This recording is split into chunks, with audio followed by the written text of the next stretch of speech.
I'm sitting here at the new house, having just really started working on it this past week. Oh my gosh, there's so much stuff I've pulled out of the hedges. I've cleaned the greenhouse behind me, so I've got that as a focal point. But the thing is that I have an entire garden to work with now. And I'm looking for inspiration, which is great because I can refer back to my book, A Woman's Garden, Grow Beautiful Plants and Make Useful Things, all of the wonderful plants in there. But how do we put these ideas together?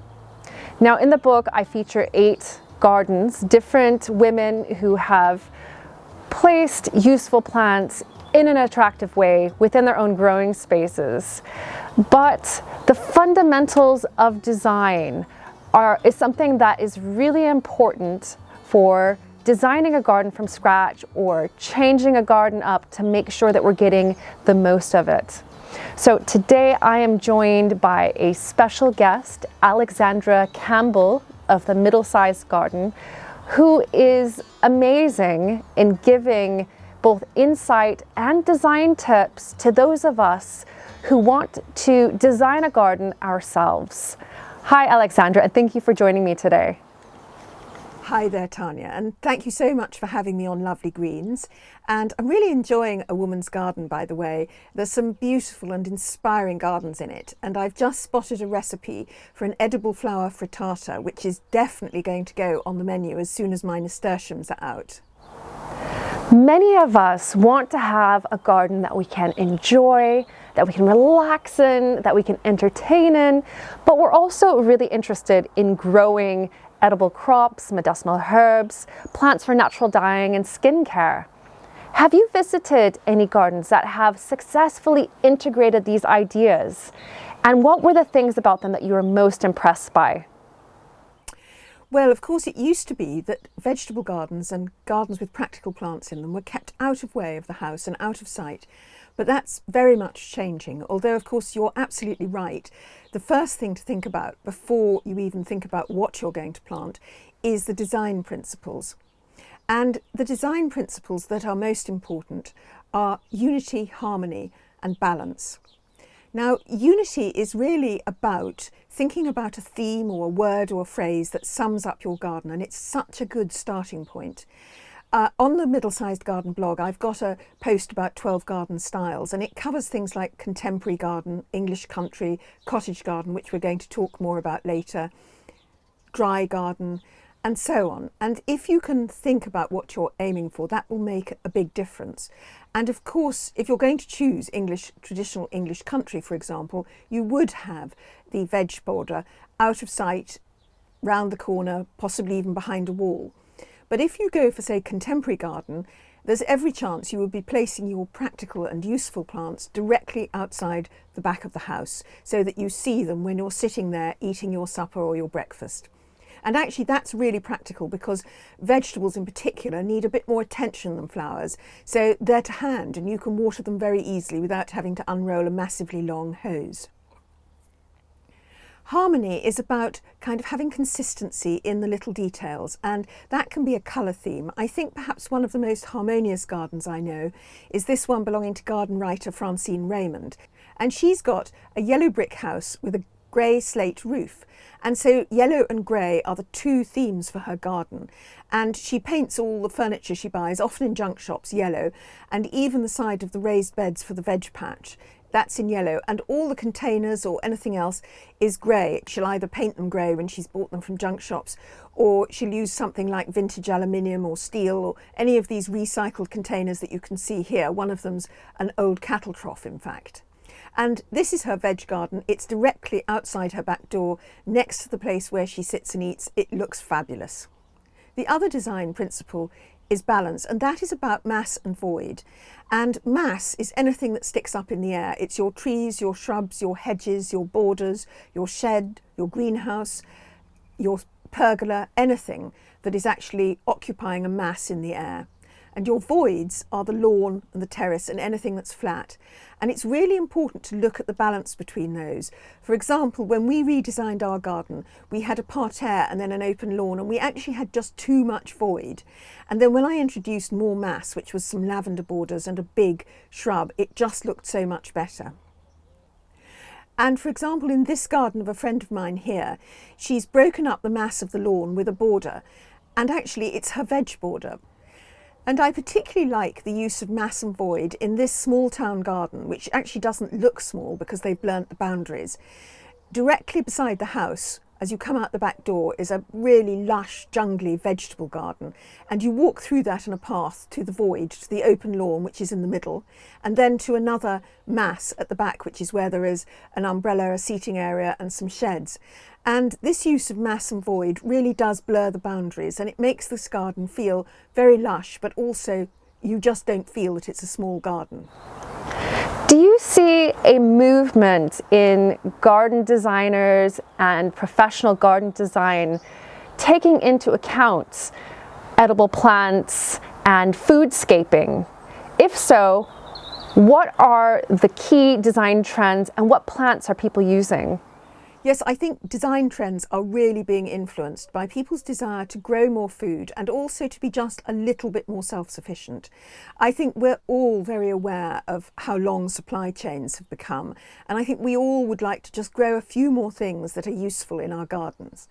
And three of the trends that I think are quite big at the moment in terms of this is, of course, one is the pollinator-friendly garden trend, and that means growing plants that come into flower all year round, and also choosing flowers that are quite open for pollinators to access. No sort of double begonias, for example, but more of the much open flowers.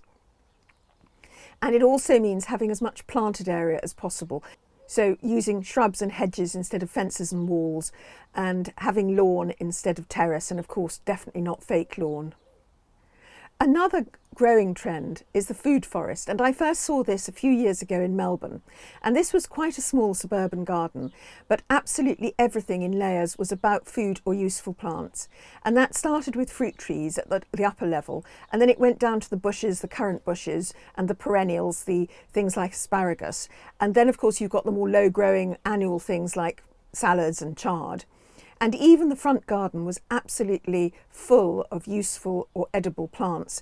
And of course, all the containers were full of useful and edible plants. And even the strip outside the house, the strip on the pavement, was full of herbs and had a little sign saying, "Help yourself."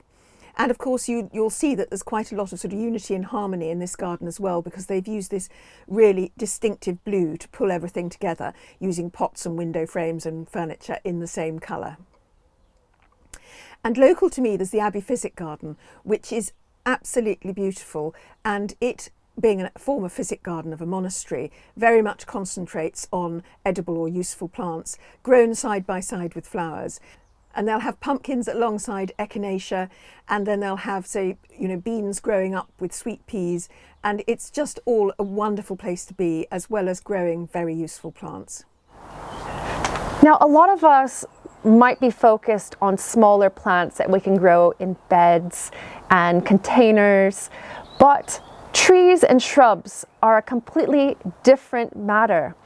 Which trees and shrubs do you think have really nice ornamental, maybe even privacy type value, but also produce a crop like fruit or berries?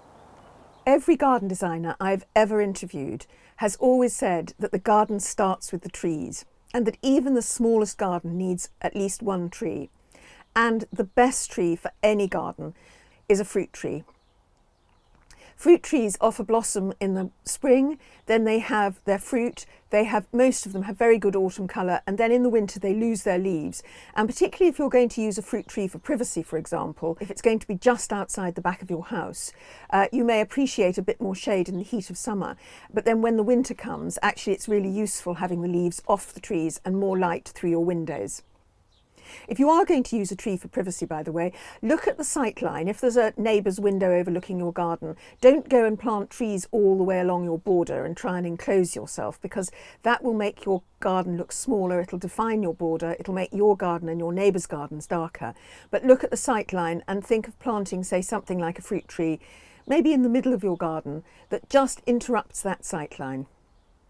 My absolutely favourite fruit tree for any garden, but particularly a small garden, is a crabapple tree. I have one called Red Sentinel, and it's got this gorgeous blossom in spring, and these little red fruits which hang on and hang on and hang on even until the beginning of February. So there's something for me to look at and for the birds to eat all through the winter, and even that's with using some of them for crabapple jelly. And as for hedges, I think one of the most exciting trends in the last few years is the popularity of the edible hedge, or the forager's hedge. And that's when every plant in the hedge has a use of some kind. So you've got elder, which has got elderflowers and elderberries. You've got hawthorn and blackthorn, which will give you sloes. You've got wild currants and wild roses, and there's always the hips there that are so useful. You will have hazel and nuts. Fruit trees go very well in an edible hedge. So you might have some of the heritage varieties. Round here we often have some of the heritage varieties of fruit tree in the hedges. So that'll be damsons, and some of the old plum varieties like bullace. Crabapple as well, of course, goes well into an edible hedge. And of course there are blackberries, which is an absolute classic for an edible hedge. Alexandra, you have a middle-sized garden and do a lot of tips geared towards people with a middle-sized garden, but you also know a thing or two about growing in smaller spaces. A lot of people have smaller spaces, be they balconies or just a tiny front garden even. What are your top tips for people making the most out of these spaces to grow an enjoyable, practical garden? There are just so many great containers for growing fruit and veg today. And what I would say is look at the size of the container when you're deciding on what plant to grow in it. There's lots of wonderful sort of troughs that you can put on windowsills or hang from balconies or put up walls at the moment. And those are really best for salads and herbs because they don't need a huge amount of growing material around their roots. If you can go to larger containers, then tomatoes and courgettes will grow well. And then of course, if you can have a couple of sacks, you can grow potatoes in sacks. And of course you can use recycled containers. Just as I say, look at the size of the container and use, say, tins for herbs or boxes for salads. And then if you've got larger containers like Francine's agricultural troughs, you can grow almost anything in there. Cottage gardens are a way to pack in a lot of plants. So both ornamental plants and plants that can be used for useful purposes. Some of them have both values. What are your top tips and top plants for incorporating useful plants into a cottage garden style garden? A cottage garden is very much one that combines fruit and all edible plants and medicinal plants with flowers. And it's growing in popularity today because it's just full of colour and it's so good for pollinators. Traditionally, a cottage garden doesn't have a lawn. It'll just have paths and big borders because you're cramming in as much planting as you can. But of course, you can have in a larger garden like yours, Tanya, you could have a cottage garden area and then an area which is more lawn and more open, or an orchard and things like that. So the sort of heart of cottage garden is the sort of random combinations of fruit and vegetables. And I grow, for example, rhubarb and tulips, which has worked very well this year. And I've also seen salad greens. Their leaves look fantastic around something like tulips, as you can see here. And you can see dahlias grown with chard. This garden is the back terrace belonging to a friend of mine, and she's got quite big containers. They're like really oversized window boxes, and she's growing leeks and cabbages and Verbena bonariensis and climbers and a great lovely mix of flowers and vegetables. And even if you're going the traditional English country garden route, you would still want to put some flowers in your veg patch. For instance, if you go to something like the wonderful vegetable garden at Gravetie, you'll see that there are flowers in there because, of course, having flowers in there attracts the pollinators to the veg garden. And then, of course, all plants need pollination. So you'll see roses and dahlias as well as the vegetables and the herbs. So when it comes to my favourite cottage garden plants that also have uses, I would say pretty much all cottage garden plants have other uses. The common poppy has been used medicinally for a long time as a painkiller. Roses and rose petals and rose hips, of course, are used in many ways. Nigella has a long history of medicinal use around the world. Lupin beans were eaten by the Romans, and actually they're still eaten in South America today. And Nepeta, or catmint, has a use in making household cleaning products. Lastly, what are your favorite edible or useful plants that you can use ornamentally or even architecturally in the garden? Well, if you're thinking about my favourite edible or useful plants that have some sort of architectural merit, the first thing I would say is Angelica. I've got an Angelica archangelica in quite a shady part of my garden, and it just self-seeds, and it's so structurally gorgeous, and it comes out in June, and it holds its shape as it matures pretty much until late summer. And of course, Angelica is used both medicinally and as a herb. And although the cardoon flower and fruit is very much equated to the artichoke, it's actually the leaves of the cardoon that I think lend so much to any garden, even to a small garden. Those great architectural felty grey leaves just add so much to a garden. And daylilies, did you know you can eat any part of the daylily? The Chinese dry daylily flowers and use them as a major ingredient in Chinese cookery, and also stir fry the leaves. And one day we actually had an experiment and we had stir fried daylily leaves and daylily flowers, and then we ate the roots, and actually the leaves were delicious. I wouldn't say I really loved the roots, but it's a very edible plant. I'd just like to say a word for English ivy, because people almost treat it like a weed, but it's a fabulous plant for wildlife because it flowers in the winter. It can cover up an ugly wall or fence, and it can also be wrapped around, say, a topiary frame to make some sort of topiary. But of course it can also be used in a household cleaner, and I think you've got a recipe for that on Lovely Greens, Tanya, haven't you? So English ivy I'd definitely put as one of my favourite really useful plants. So thank you, Tanya, for asking such interesting questions. It's really made me think again about how I use edibles and useful plants in my own garden. Thank you so much for visiting us here on Lovely Greens, Alexandra. And if anyone wants to go and visit Alexandra on her YouTube channel, there is a video over there as well. And Alexandra asks me a bit about edible flowers and how to use them in drinks, cakes, and incorporating them in the garden. And Alexandra also is a prolific writer of both fiction and non-fiction books. She has also written and self-published an amazing guide on creating privacy in your garden, which I think is pretty much underrated. We all live in smaller and smaller places, and having hedges and aesthetic ways to give us privacy and that idea of seclusion within our spaces without getting the neighbors upset is really important. So definitely check out her book and all the other books she has written, and those are over on her website. You can find out more details over on the Middle Size Garden YouTube channel. Thank you so much for watching, and I'll see you next time here on Lovely Greens. Bye for now.